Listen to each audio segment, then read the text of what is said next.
Hi, welcome to HardReset.Info channel, dear viewers. In front of me, MX Master 3 from Mac, and now I'm gonna show you how to set up sensitivity on this mouse.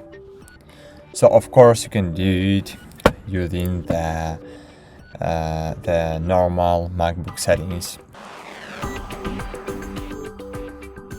So you need to find the mouse here. And here you will see the tracking speed. Of course, you can make it faster or slower.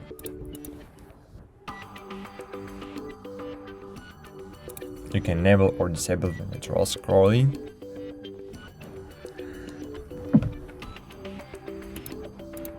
But I suggest you use the Logitech Option application to do it on your device.